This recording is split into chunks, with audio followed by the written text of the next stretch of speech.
고린도후서 7장 8절부터 11절까지의 말씀을 봉독하겠습니다.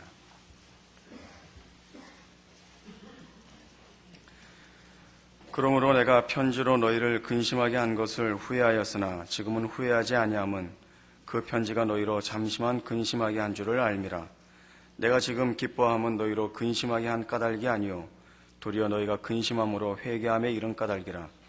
너희가 하나님의 뜻대로 근심하게 된 것은 우리에게서 아무 해도 받지 않게 하려 함이라. 하나님의 뜻대로 하는 근심은 후회할 것이 없는 구원에 이르게 하는 회개를 이루는 것이요 세상 근심은 사망을 이루는 것이니라. 보라, 하나님의 뜻대로 하게 한 이 근심이 너희를 얼마나 간절하게 하며 얼마나 변명하게 하며 얼마나 분하게 하며 얼마나 두렵게 하며 얼마나 사모하게 하며 얼마나 열심 있게 하며 얼마나 벌하게 하였는가. 너희가 저 일에 대하여 일절 너희 자신의 깨끗함을 나타내었느니라. 아멘.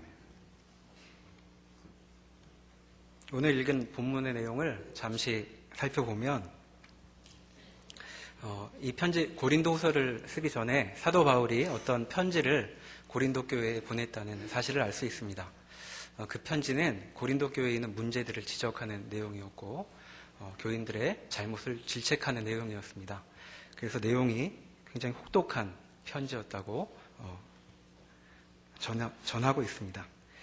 그런데 이 편지를 보낸 후에 바울은 후회를 합니다. 왜냐하면 그 내용이 너무 신랄했기 때문에 편지를 받은 교인들이 근심에 빠졌다라는 소식을 들었기 때문입니다. 하지만 그 사도 바울의 후회는 잠시뿐이었고 이제는 더 이상 후회하지 않게 되었노라고 바울은 다시 편지하고 있습니다. 왜냐하면 그 편지를 받고 고린도 교회의 교인들이 자신들의 문제로 깊이 회개하게 되었고 또 회개의 결과로 삶이 달라지는 결과들이 드러났기 때문입니다. 이런 이야기를 하고 있는 가운데 사도는 우리에게 그 근심에 대한 좀 더 일반적인 가르침을 우리에게 얘기해 주고 있습니다. 10절에 보면 하나님의 뜻대로 하는 근심은 후회할 것이 없는 구원에 이르게 하는 회개를 이루는 것이요 세상 근심은 사망을 이루는 것이라 해서 근심의 문제를 우리에게 가르쳐 주고 있습니다. 근심은 우리에게 그렇게 낯선 주제가 아닙니다.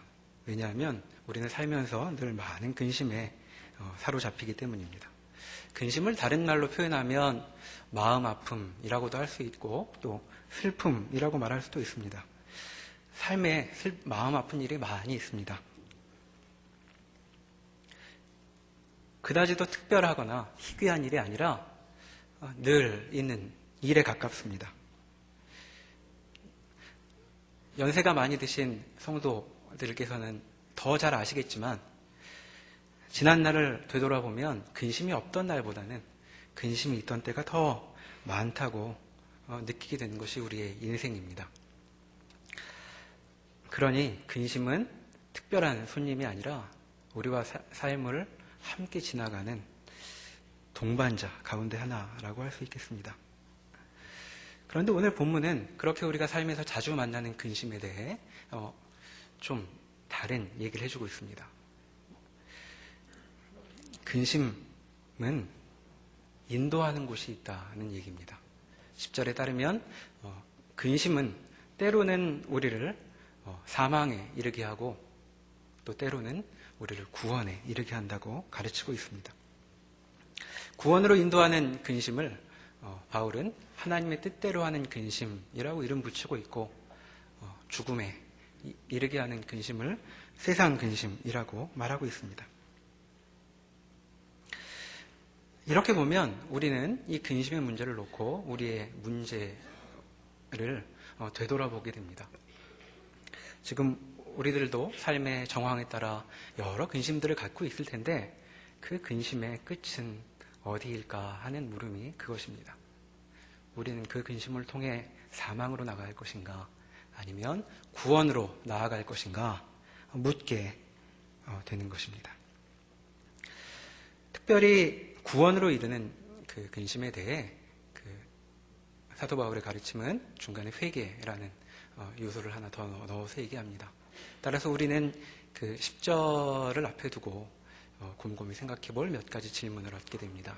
첫째는 도대체 하나님의 뜻대로 하는 근심이란 어떠한 것인가 하는 점이고, 둘째는 그 근심이 회개와 어떤 관련이 되는가 하는 점입니다.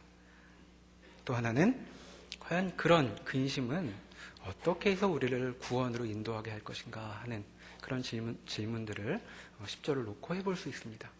이 시간에 이런 질문들을 갖고 성경의 가르침들을 살펴보는 시간을 갖도록 하겠습니다. 하나님의 뜻대로 하는 근심이 무엇인지 보기 위해서는 우리는 성경에 등장하는 하나님의 백성들이 한 근심의 사례들을 살펴볼 필요가 있습니다. 성경에는 하나님의 백성들이 했던 마음 아팠던 일들이 많이 기록되어 있는데 그 중에 몇 가지를 이 시간에 살펴보겠습니다. 마태복음에 우리가 아주 잘 아는 예가 나와 있습니다. 마태복음 26장을 함께 보겠습니다. 신약성경 48면입니다. 마태복음 26장. 마태복음 26장. 마태복음 26장 69절부터 우리가 잘 아는 베드로가 예수님 아는 일을 부인하는 내용이 나옵니다.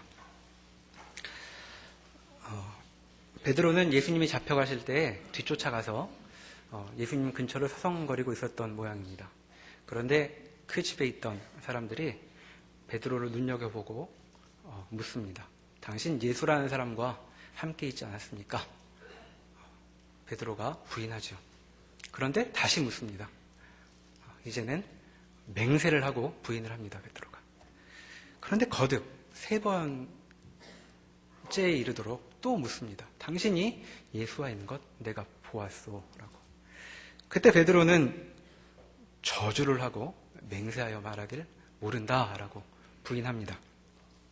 그리고 74절에 보면 곧 닭이 울고 75절에 이에 베드로가 예수의 말씀에 닭 울기 전에 내가 3번 나를 부인하리라 하심이 생각나서 밖에 나가서 심히 통곡하였다라고 되어 있습니다. 베드로는 먼 곳으로 멀리 나아가서 아주 심히 울었습니다. 베드로의 평생에 이보다 더 마음 아픈 일은 없었을 것 같습니다.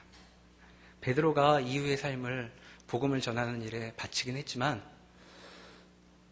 예수께서 가장 위태로우신 순간에 예수님을 그렇게 강력하게 부인했던 일은 그의 평생에 두고두고 마음 아픈 일이 되었을 것입니다. 우리에게도 자다가도 몸을 뒤척이게 하는 근심스러운 기억들이 이때 그렇게 말입니다.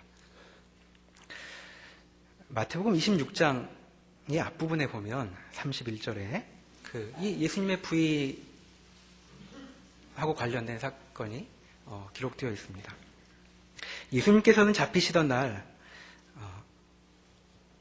그가 잡힐 때에 너희가 나를 다 버릴 것이다 라고 그와 3년이나 함께했던 제자들에게 말씀을 해주고 계십니다. 슬프고도 또 매정하기까지 해보이는 그런 말씀입니다. 이 얘기를 듣고 베드로는 이렇게 다짐하며 나서지요. 다 주를 버릴지라도 나는 언제든 주를 버리지 않겠나이다. 아마도 베드로는 이 말을 진심으로 했을 것입니다. 그런데 예수님께서는 자신의 말씀을 다시 확언하시면서 특별히 베드로를 찍어서 이렇게 말씀하십니다. 내가 진실로 내게 이르노니 오늘 밤 닭 울기 전에 내가 3번 나를 부인하리라. 베드로는 이 말씀을 듣고 마치 논쟁이라도 하듯 예수님의 말씀을 이렇게 반박합니다. 내가 주와 함께 죽을지언정 주를 부인하지 않겠나이다. 그러나 그 밤에 베드로는 주님을 부인했습니다. 그는 그 일 때문에 심히 통곡했습니다. 아마도 그 이유는 그가 이렇게 예수님과 언쟁에 가깝도록 자신의 충성을 자신의 의리를 다짐했었기 때문일 것입니다.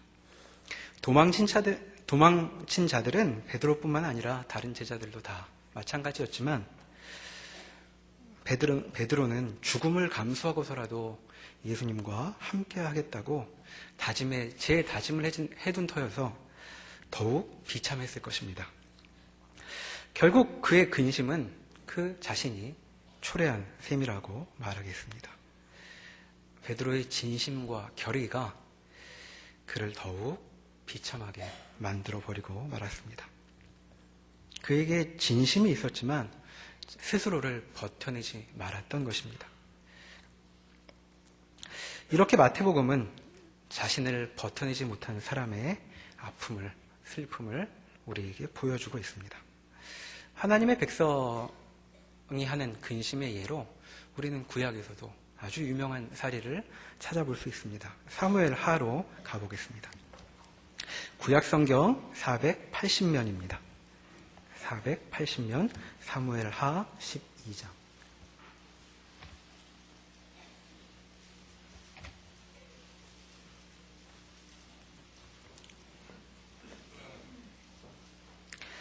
사무엘 하 12장은 나단 선지자가 다윗에게 찾아오는 장면으로 시작이 됩니다.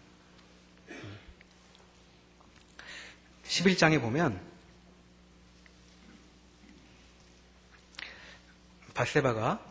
다윗이 밧세바와 간음하게 된 일이 기록되어 있습니다. 다윗은 자신의 장수인 우리아의 아내를 궁으로 불러들여 간음을 저지릅니다. 그리고는 그 일이 드러나지 않게 하기 위해서 전투 중이었던 우리아를 굳이 불러들입니다. 왜냐하면 당시 율법으로 간음은 사형에 해당하는 죄였기 때문입니다. 다윗은 그 일이 드러나지 않기를 계획했고 그렇게 우리아는 특별한 명령을 받아 다윗에게로 불러들여옵니다. 그러나 우리아는 자신의 군주에게 충성을 다해서 집으로 돌아가지도 않고 다시 전쟁터로 돌아가 버리고 맙니다. 아내 밧세바를 만나지도 않은 채 말이죠. 이제 다급해진 다윗은 우리아를 죽이기로 마음먹습니다. 그래서 전쟁 중이었던 사령관 요압에게 편지를 따로 한 장 보내죠. 전투를 계획하여 우리아만 죽게 만들라는 뜻이 담겨 있었습니다. 그런데 심한 전투 중에 우리아만 죽이는 것이 너무 노골적으로 보였던지 요압 장군은 이 일을 조금 다른 식으로 수행해냅니다. 17절에 보시면 11장 17절에 보시면 우리아가 죽는 와중에 다윗의 신복 몇 명도 같이 죽게 됩니다. 결국 다윗의 계책 때문에 그에게 충성을 바쳤던 사람들의 목숨까지도 잃는 일이 벌어진 것입니다. 이 일에 대한 성경의 평가는 간단하지만 아주 단호하고 분명한 것이었습니다. 27절에 보시면 이렇게 평가합니다. 다윗 소위가 여호와 보시기에 악하였더라. 다윗은 지금 사람 며칠 죽인 것이 아니라 하나님께 죄를 범하였다라고 평가되고 있습니다. 그리고 한참이 지나서 나단이 등장을 합니다.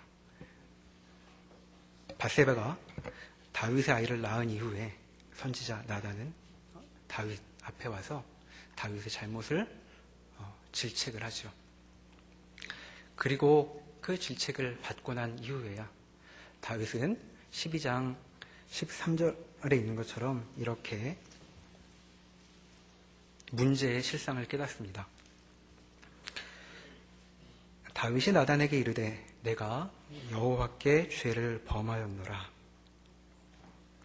바로 자신이 한 일의 의미가 무엇인지 깨달은 것입니다. 그가 저지른 일은 왕답지 않게 백성의 가정을 파탄을 내고 자신의 부하 몇 명을 죽인 일로 그치는 것이 아니었습니다. 그 일은 여호와 앞에 죄를 짓는 일이었습니다. 지금 우리는 하나님의 백성들이 하고 있는 근심의 예로 두 가지 사건을 살펴보았습니다. 지금 이 사람들이 했던 마음 아픔과 근심은 대체 어느 쪽에 속한 근심일까요?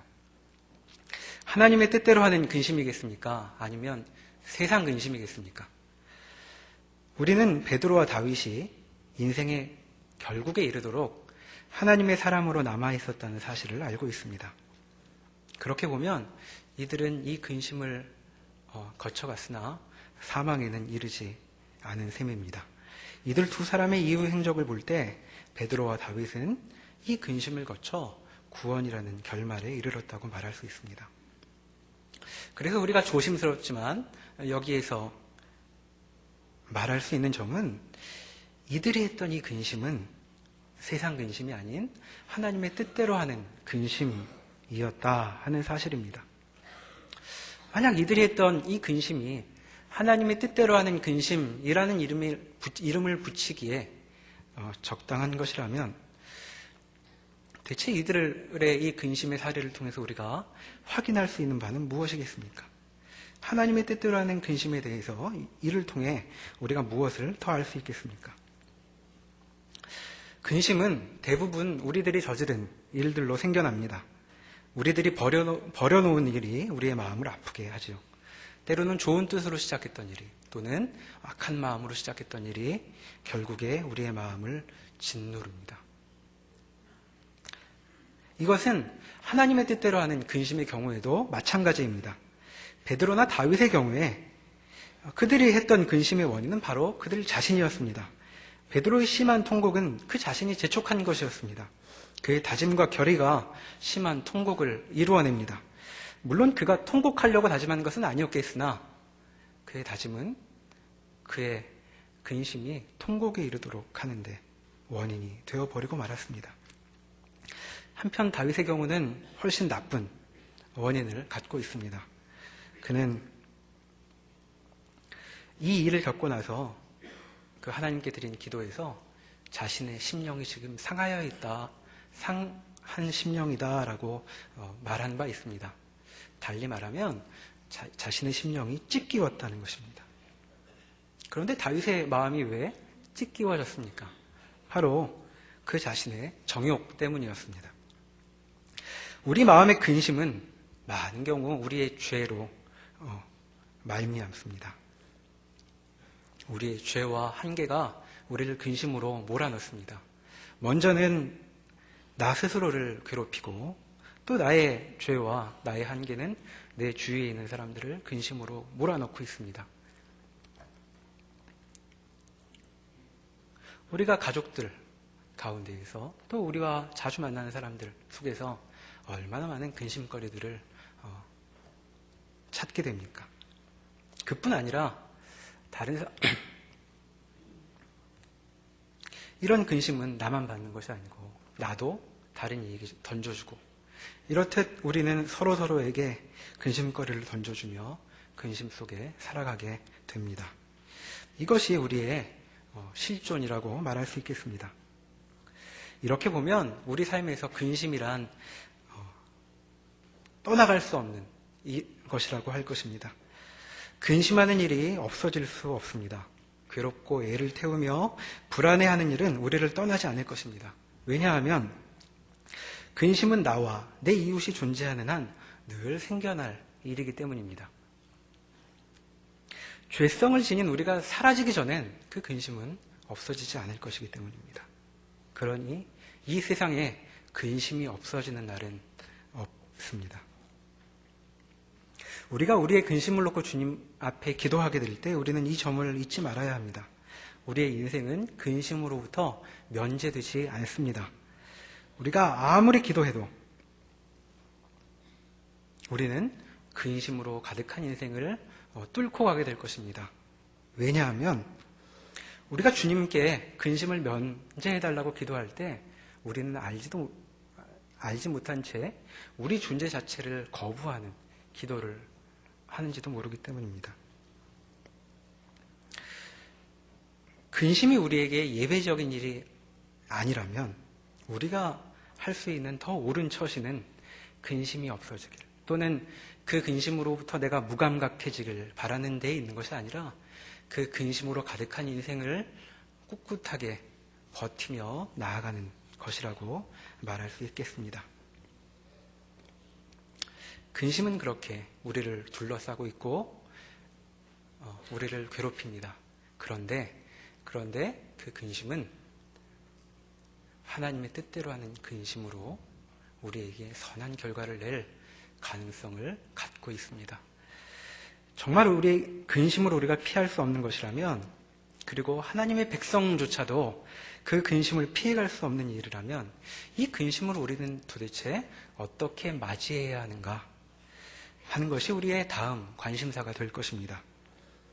하나님의 백성이 근심을 할 때 과연 그의 마음속에서는 어떤 일이 일어나고 있는 것일까요?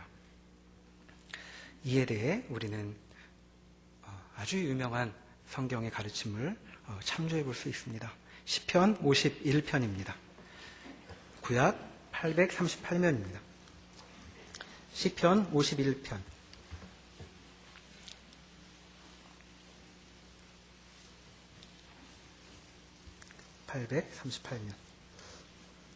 시편 51편을 펼쳐보면 표제에 우리가 방금 봤던 사건과 이 51편이 이어져 있음을 가르쳐줍니다. 다윗이 밧세바와 동침한 후 선지자 나단이 저에게 온 때에 그는 그렇게 자백했었죠. 내가 여호와 앞에 죄를 범하였나이다. 그리고 나서 한 기도입니다. 우리가 잘 알고 있는 내용입니다. 그런데 지금 다윗이 자신이 저지른 일을 되돌아보며 발견하게 되는 바는 자신에게 큰 문제가 있다는 사실이었습니다. 이 일로 그가 발견하게 된 것은 3절에서 보듯이 죄가 항상 내 앞에 있다 하는 점이었습니다. 5절에서 다윗은 자신이 죄악 중에 출생하였다고 고백하고 있습니다. 지금 다윗이 자신에게서 발견하고 있는 것은 자신의 죄성입니다. 자신이 죄 가운데 빚어진 존재로구나 하는 점을 확인하게 되는 것입니다.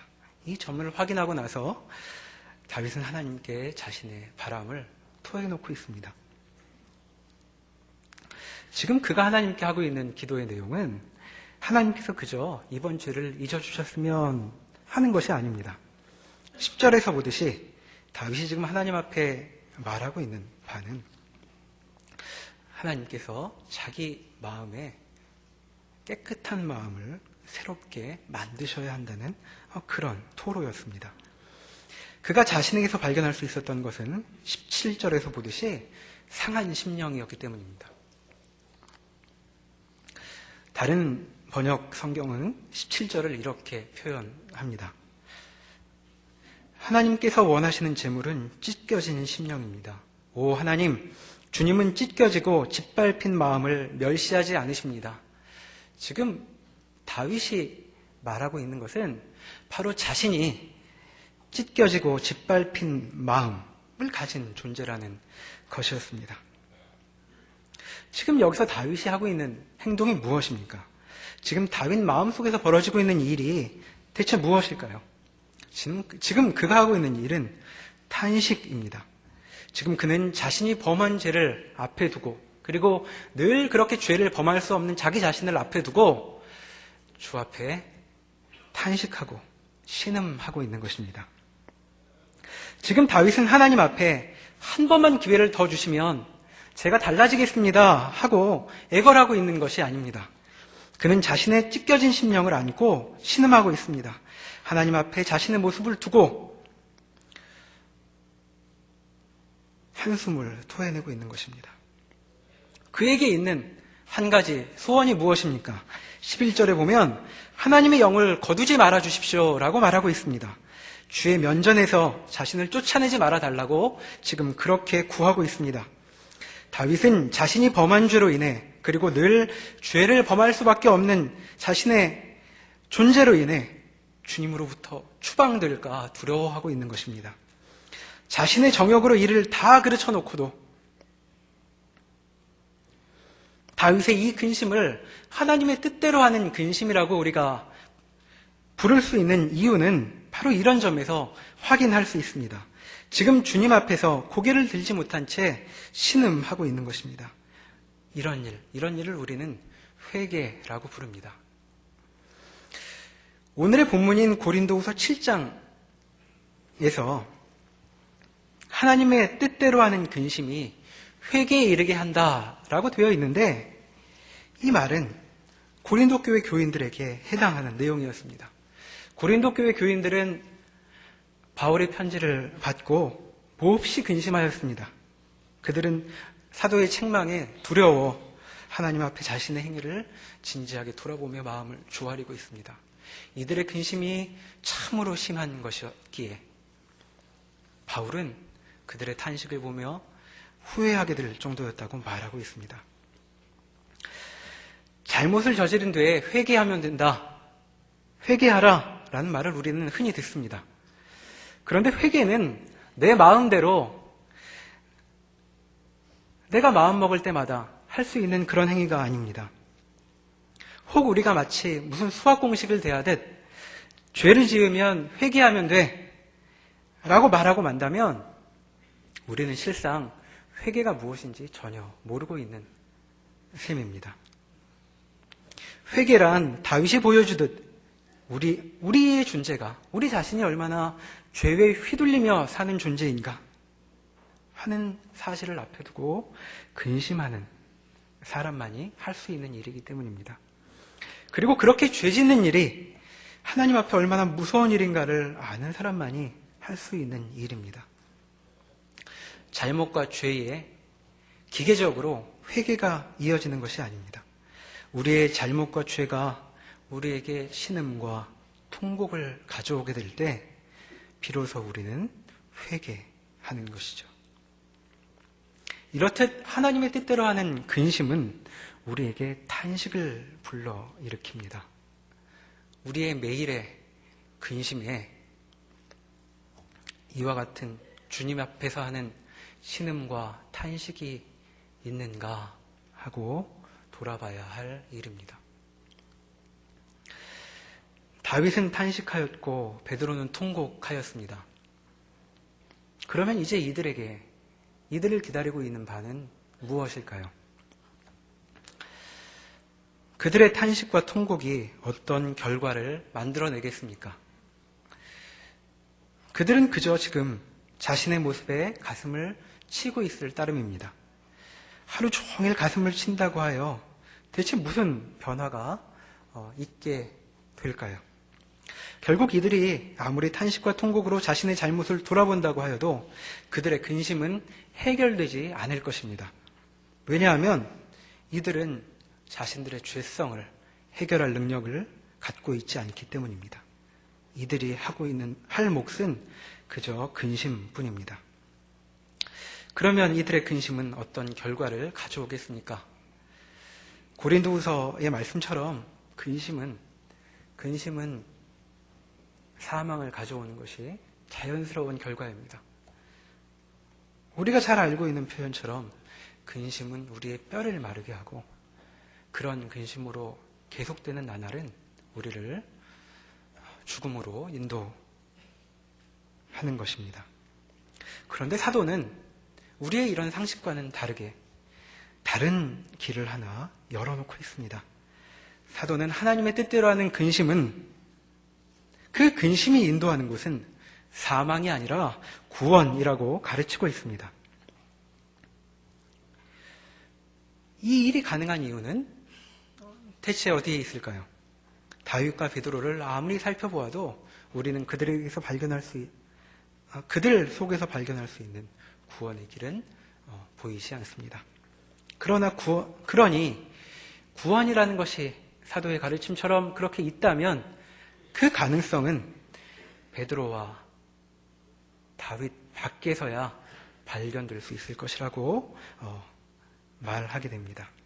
성경은 이 일, 곧 근심이 구원으로 인도하는 일이 일어나는 이유를 이렇게 가르쳐 줍니다.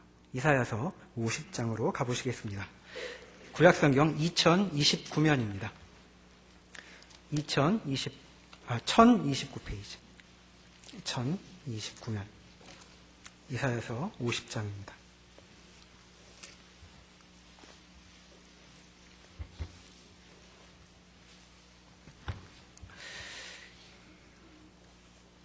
이사야서 50장 4절부터 말씀은 이 말을 하고 있는 화자는 이사야 선지자가 아닙니다. 이사야 선지자가 우리한테 여러 차례에 걸쳐 소개하고 있는 여호와의 종이라는 분이 하는 말을 담고 있습니다. 이분은 앞으로 오실 것인데 앞으로 오실 여호와의 종께서 이렇게 말씀하십니다.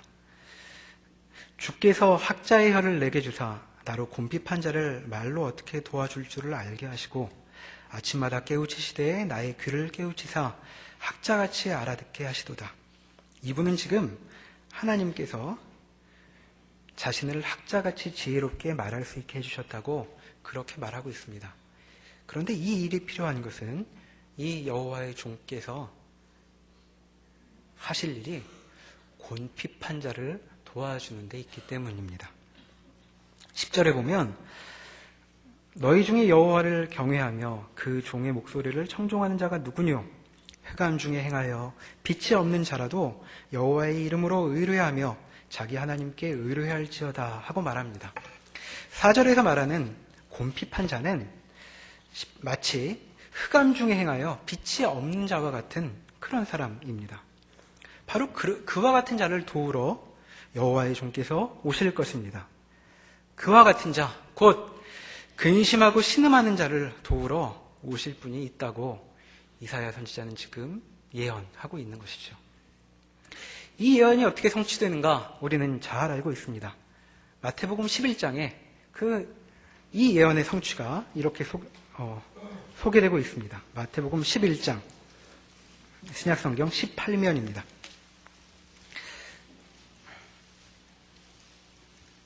마태복음 11장 28절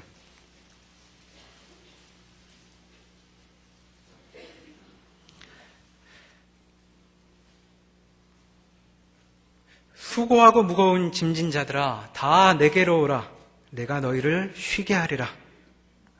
바로 우리 주님 예수님께서 수고하고 짐진 자들을 부르러 오셨습니다. 이사야서의 표현대로 하면 곰핍한 자, 곧 어둠 가운데서 건 것 같아 빛조차 없다고 느끼는 그러한 사람을 부르러 오셨다는 것입니다.